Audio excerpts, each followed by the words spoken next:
हमने एक साल से भी कम समय में 150 करोड़ से भी ज्यादा वैक्सीन डोज लगाने का रिकॉर्ड पार किया है। आज हम पूरी दुनिया में सबसे ज्यादा वैक्सीन डोज देने वाले अग्रणी देशों में से एक हैं।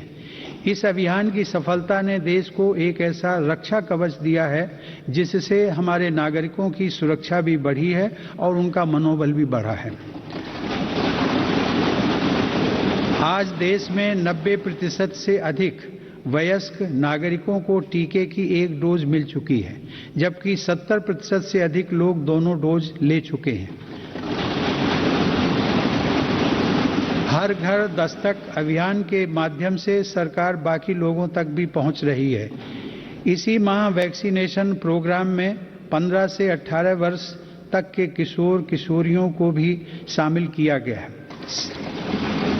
साथ ही फ्रंटलाइन वर्कर्स और बीमारियों से ग्रस्त वरिष्ठ नागरिकों के लिए प्रिकॉशनरी डोज की भी शुरुआत की गई है।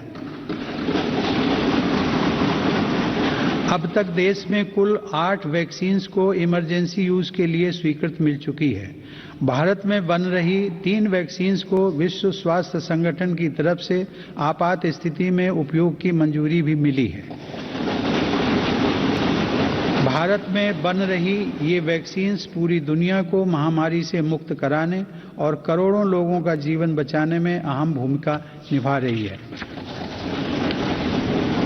माननीय सदस्यगण, कोरोना महामारी से निपटने के लिए हमारे देश के प्रयास केवल तात्कालिक चुनौतियों तक सीमित नहीं हैं। इसीलिए मेरी सरकार ऐसे दूरदर्शी समाधान तैयार कर रही है जो भविष्य के लिए भी प्रभावी और उपयोगी रहें। सरकार द्वारा 64,000 करोड़ रुपए की लागत से शुरू किया गया प्रधानमंत्री Ayushman Bharat health infrastructure mission इसका एक सराहनीय उदाहरण है। इससे न केवल वर्तमान की स्वास्थ्य संबंधी जरूरतों को पूरा करने में मदद मिलेगी, बल्कि आने वाले संकटों के लिए भी देश को तैयार किया जा सकेगा। मेरी सरकार की संवेदनशील नीतियों के कारण देश में अब स्वास्थ्य सेवाएं जन साधारण तक आसानी से पहुंच रही हैं। 80,000 से अधिक हेल्थ एंड वेलनेस सेंटर्स और करोड़ों की संख्या में जारी आयुष्मान भारत कार्ड से गरीबों को इलाज में बहुत मदद मिली है। सरकार ने 8,000 से अधिक जन औषधि केंद्रों के माध्यम से कम कीमत पर दवाइयां उपलब्ध कराकर इलाज पर होने वाले खर्च को कम किया है। सुलभ और सुगम स्वास्थ्य सेवाओं के लिए उठाया गया आयुष्मान भारत डिजिटल मिशन भी एक बड़ा कदम है। माननीय सदस्यगण, कोरोना काल में भारतीय फार्मा सेक्टर ने भी अपनी श्रेष्ठता को साबित किया है। वर्तमान समय में भारतीय फार्मा कंपनियों के उत्पाद 180 से ज्यादा देशों में पहुंच रहे हैं। लेकिन इस क्षेत्र में भारत के लिए संभावनाएं कहीं अधिक व्यापक हैं। फार्मा इंडस्ट्री के लिए मेरी सरकार द्वारा घोषित PLI स्कीम से इन संभावनाओं को विस्तार मिलेगा और रिसर्च को भी गति मिलेगी। सरकार द्वारा किए गए प्रयासों के परिणाम स्वरूप योग, आयुर्वेद एवं पारंपरिक चिकित्सा पद्धतियों की लोकप्रियता लगातार बढ़ रही है। वर्ष 2014 में देश से 6,600 करोड़ रुपए के आयुष उत्पादों का निर्यात होता था, जो आज बढ़कर 11,000 करोड़ रुपए से अधिक हो गया है। दुनिया के सबसे पहले WHO global centre of traditional medicine की स्थापना भी भारत में होने जा रही है। माननीय सदस्यगण, हमारे संविधान के मुख्य शिल्पी बाबा साहब डॉक्टर भीमराव अंबेडकर ने कहा था कि मेरा आदर्श एक ऐसा समाज होगा जो स्वाधीनता, समानता और भाईचारे पर आधारित हो। प्रजातंत्र सरकार का एक स्वरूप मात्र नहीं है। प्रजातंत्र का मूल है अपने साथियों के प्रति आदर और सम्मान की भावना। बाबा साहब के इन आदर्शों को मेरी सरकार अपने लिए ध्येय वाक्य मानती है। मेरी सरकार की आस्था अंत्योदय के मूल मंत्र में है, जिसमें सामाजिक न्याय भी हो, समानता भी हो, सम्मान भी हो और समान अवसर भी हो।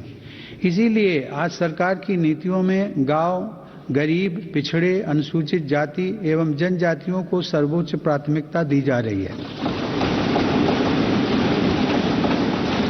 हाल के वर्षों में पद्म पुरस्कारों के चयन में भारत की यह भावना भली भांति झलकती है। विविधता से भरे भारत में देश के कोने कोने में समर्पित जीवन जीने वाले लोग राष्ट्र सेवा में जुटे हुए हैं। उनमें भारत की शक्ति के दर्शन होते हैं। माननीय सदस्यगण, कोरोना के इस महासंकट में हमने बड़े बड़े देशों में खाद्यान्न की कमी और भूख की परेशानी देखी है, लेकिन मेरी संवेदनशील सरकार ने इस बात का पूरा प्रयास किया कि 100 साल के इस सबसे बड़े संकट में कोई गरीब भूखा ना रहे। प्रधानमंत्री गरीब कल्याण अन्न योजना के अंतर्गत मेरी सरकार सभी गरीबों को हर महीने मुफ्त राशन दे रही है। 80 करोड़ लाभार्थियों को 19 महीनों से खाद्यान्न वितरित करने हेतु 2,60,000 करोड़ रुपए के खर्च के साथ भारत में आज दुनिया का सबसे बड़ा फूड डिस्ट्रीब्यूशन प्रोग्राम चलाया जा रहा है। वर्तमान परिस्थितियों को देखते हुए पूरी संवेदनशीलता के साथ मेरी सरकार ने इस योजना को मार्च 2022 तक बढ़ा दिया है। कोरोना काल में गरीब के स्वाभिमान और उसके रोजगार की रक्षा करने के लिए सरकार प्रधानमंत्री स्वनिधि योजना भी चला रही है। यह योजना हमारे रेहड़ी पटरी वाले भाइयों बहनों के लिए बहुत सहायक सिद्ध हो रही है। इस योजना के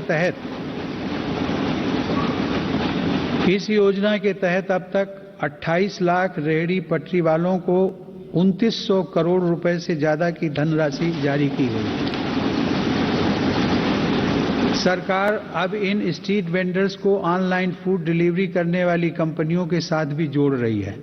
श्रमिकों के हितों की रक्षा के लिए सरकार ने ई श्रम पोर्टल भी शुरू किया है, जिससे अब तक 23 करोड़ से अधिक श्रमिक जुड़ चुके हैं। जनधन आधार मोबाइल अर्थात जैम ट्रिनिटी को मेरी सरकार ने जिस तरह नागरिक सशक्तिकरण से जोड़ा है, उसका प्रभाव भी हम लगातार देख रहे हैं। 44 करोड़ से अधिक गरीब देशवासियों के बैंकिंग सिस्टम से जुड़ने के कारण महामारी के दौरान करोड़ों लाभार्थियों को सीधे कैश ट्रांसफर का लाभ मिला है। डिजिटल इंडिया और डिजिटल इकोनॉमी के बढ़ते प्रसार के संदर्भ में देश के यूपीआई प्लेटफॉर्म की सफलता के लिए भी मैं सरकार के विजन की प्रशंसा करूंगा। दिसंबर 2021 में देश में 8 लाख करोड़ रुपए से ज्यादा का लेन देन यूपीआई के माध्यम से हुआ है। यह इस बात का उदाहरण है कि हमारे देश में जन सामान्य द्वारा बदलाव और तकनीक को बहुत तेजी से अपनाया जा रहा है। माननीय सदस्यगण, मेरी सरकार मूलभूत सुविधाओं को गरीब के सशक्तिकरण और गरीब की गरिमा बढ़ाने का माध्यम मानती है। पिछले वर्षों के अनवरत प्रयासों से प्रधानमंत्री आवास योजना में अब तक 2 करोड़ से अधिक पक्के घर गरीबों को मिल चुके हैं। प्रधानमंत्री आवास योजना ग्रामीण के तहत गत 3 वर्षों में करीब 1.5 लाख करोड़ रुपए की लागत से 1 करोड़ 17 लाख घर स्वीकृत किए गए हैं।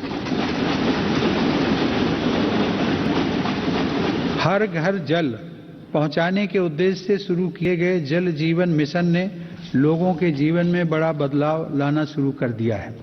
महामारी की बाधाओं के बावजूद करीब 6 करोड़ ग्रामीण घरों को पेयजल के कनेक्शन से जोड़ा गया है। इसका बहुत बड़ा लाभ हमारे गांव की महिलाओं, बहनों, बेटियों को हुआ है।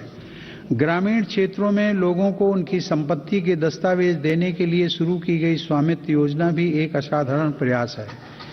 इस योजना के तहत अब तक 27,000 गांवों में 40 लाख से अधिक प्रॉपर्टी कार्ड दिए जा चुके हैं।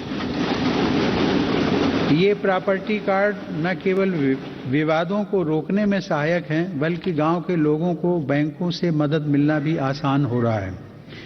माननीय सदस्यगण, मेरी सरकार ग्रामीण अर्थव्यवस्था और देश के किसानों को सशक्त बनाने के लिए निरंतर काम कर रही है। वैश्विक महामारी के बावजूद साल 2020-21 में हमारे किसानों ने 30 करोड़ टन से अधिक खाद्यान्न और 33 करोड़ टन से अधिक बागवानी उत्पादों की पैदावार की। सरकार ने रिकॉर्ड उत्पादन को ध्यान में रखते हुए रिकॉर्ड सरकारी खरीद की है। रबी की फसल के दौरान 433 लाख मीट्रिक टन गेहूं की खरीद की गई, जिससे लगभग 50 लाख किसानों को सीधा फायदा पहुंचा है। खरीफ की फसल के दौरान रिकॉर्ड लगभग 900 लाख मीट्रिक टन धान की खरीद की गई, जिससे 1 करोड़ 30 लाख किसान लाभान्वित हुए। सरकार के प्रयासों से देश का कृषि निर्यात भी रिकॉर्ड स्तर पर बढ़ा है। वर्ष 2020-21 में कृषि निर्यात में 25% से अधिक की वृद्धि दर्ज की गई। यह निर्यात लगभग 3 लाख करोड़ रुपए पहुंच गया है। हॉर्टिकल्चर और शहद उत्पादन भी किसानों के लिए आमदनी के नए स्रोतों और बाजार तक उनकी बढ़ती पहुंच के महत्वपूर्ण माध्यम हैं। शहद उत्पादन को प्रोत्साहन देने से वर्ष 2020-21 में देश का शहद उत्पादन 1,25,000 मीट्रिक टन तक पहुंच गया है, जो कि 2014-15 की तुलना में करीब 55% ज्यादा है। 2014-15 की तुलना में शहद की निर्यात मात्रा में भी 102% से ज्यादा की वृद्धि दर्ज की गई है। किसानों को उनकी फसल के अधिक दाम मिले, इसके लिए उनके उत्पादों का सही बाजार तक पहुंचना जरूरी होता है। इस दिशा में सरकार ने किसान रेल सेवा शुरू करते हुए किसानों के लिए खुशहाली के नए रास्ते खोलने का काम किया है। कोरोना काल में भारतीय रेल ने सब्जियों, फलों तथा दूध जैसी जल्दी खराब होने वाली खाद्य सामग्री के परिवहन के लिए 150 से अधिक मार्गों पर 1900 से ज्यादा किसान रेल चलाई और करीब 6 लाख मीट्रिक टन कृषि उत्पादों की ढुलाई की। यह इस बात का उदाहरण है कि अगर सोच नई हो तो पुराने संसाधनों से भी नए रास्ते बनाए जा सकते हैं। माननीय सदस्यगण, कृषि क्षेत्र में देश की सतत सफलता और बढ़ते सामर्थ्य का सबसे बड़ा श्रेय मैं देश के छोटे किसानों को देना चाहता हूं। देश के 80% किसान छोटे किसान ही हैं, जिनके हितों को मेरी सरकार ने हमेशा केंद्र में रखा है। प्रधानमंत्री किसान सम्मान निधि के माध्यम से 11 करोड़ से अधिक किसान परिवारों को 1,80,000 करोड़ रुपए दिए गए। इस निवेश से कृषि क्षेत्र में आज बड़े बदलाव दिखाई दे रहे हैं। फसल बीमा योजना में नए बदलावों का लाभ भी देश के छोटे किसानों को हुआ है। इन बदलावों के बाद से अब तक 8 करोड़ से अधिक किसानों को मुआवजा के तौर पर 1 लाख करोड़ रुपए से ज्यादा की राशि दी जा चुकी है। खेतों के नजदीक जरूरी इंफ्रास्ट्रक्चर को विकसित करने के लिए भी मेरी सरकार अभूतपूर्व स्तर पर निवेश कर रही है। 1 लाख करोड़ रुपए के कृषि इंफ्रास्ट्रक्चर फंड के अंतर्गत हजारों परियोजनाओं को मंजूरी दी गई है। मेरी सरकार ने खाद्य तेल में आत्मनिर्भरता को ध्यान में रखते हुए 11,000 करोड़ रुपए की लागत से national mission on edible oils oil palm की शुरुआत भी की है। सरकार ऑर्गेनिक खेती, प्राकृतिक खेती और क्रॉप डाइवर्सिफिकेशन जैसे विशेष प्रयास भी कर रही है। यह आप सभी की जानकारी में है कि संयुक्त राष्ट्र ने वर्ष 2023 को इंटरनेशनल ईयर ऑफ मिलेट्स के रूप में घोषित किया है।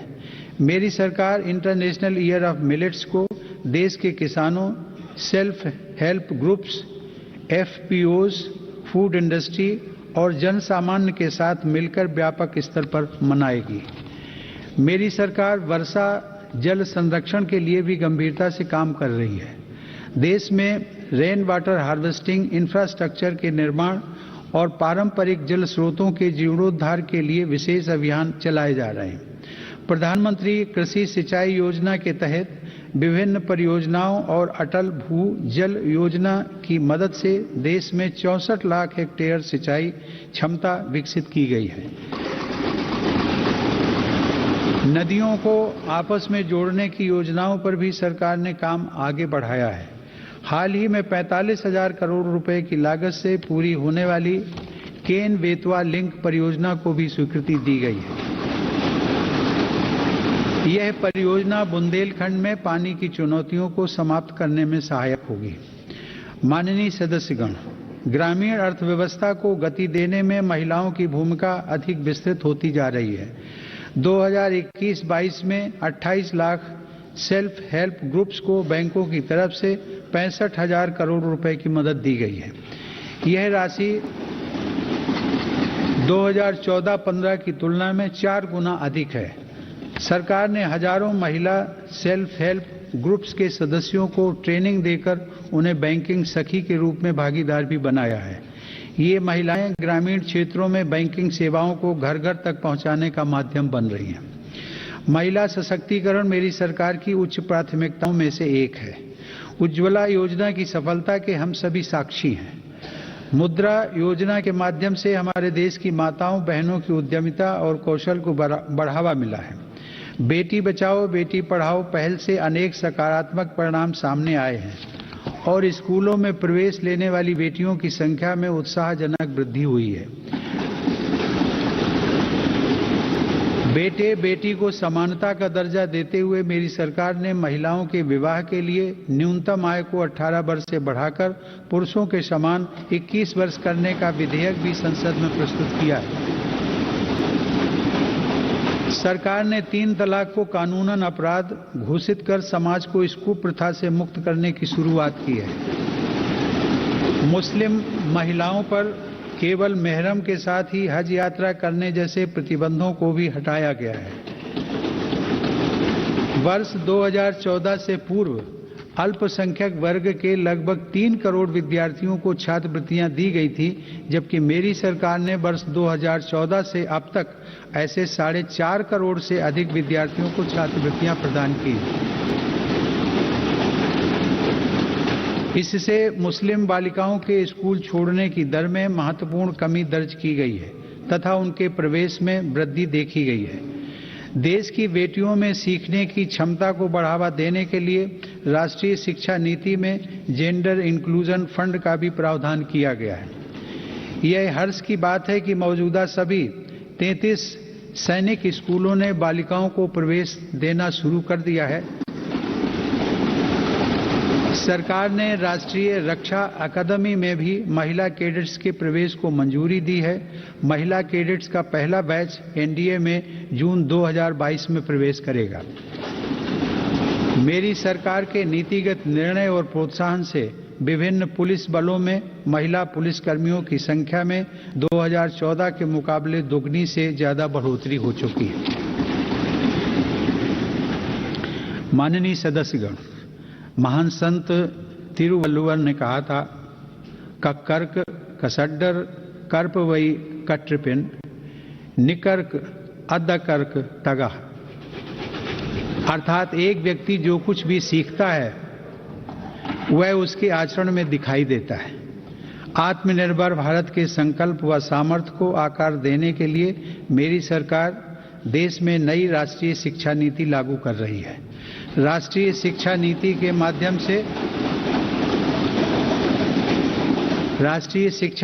माध्यम से स्थानीय भाषाओं को भी प्रोत्साहित किया जा रहा है। स्नातक पाठ्यक्रमों की महत्वपूर्ण प्रवेश परीक्षाएं भारतीय भाषाओं में भी संचालित करने पर जोर दिया जा रहा है। इस वर्ष 10 राज्यों के 19 इंजीनियरिंग कॉलेजों में 6 भारतीय भाषाओं में पढ़ाई शुरू हो रही है। स्किल इंडिया मिशन के तहत आईटीआई, जन शिक्षण संस्थान और प्रधानमंत्री कौशल केंद्रों के जरिए पूरे देश में 2.25 करोड़ से अधिक युवाओं का कौशल विकास हुआ है। स्किल को उच्च शिक्षा के साथ जोड़ने के लिए यूजीसी के नियमों में कई बदलाव भी किए गए हैं। कोरोना से लड़ाई के लिए स्किल इंडिया मिशन के तहत हेल्थ केयर से जुड़े 6 विशेष प्रशिक्षण कार्यक्रम शुरू किए गए। इनसे हेल्थ केयर सेक्टर को मदद मिल रही है। सरकार द्वारा जनजातीय युवाओं की शिक्षा के लिए हर आदिवासी बहुल ब्लॉक तथा एकलव्य आवासीय मॉडल स्कूल के विस्तार का काम किया जा रहा है। ये स्कूल लगभग 3.5 लाख जनजातीय युवाओं को सशक्त बनाएंगे। माननीय सदस्यगण, टोक्यो ओलंपिक के दौरान हम सभी ने भारत की युवा शक्ति की क्षमताओं को देखा है। इस अंतर्राष्ट्रीय प्रतिस्पर्धा में अब तक का बेहतरीन प्रदर्शन करते हुए भारत ने 7 मेडल जीते। टोक्यो पैरा ओलंपिक में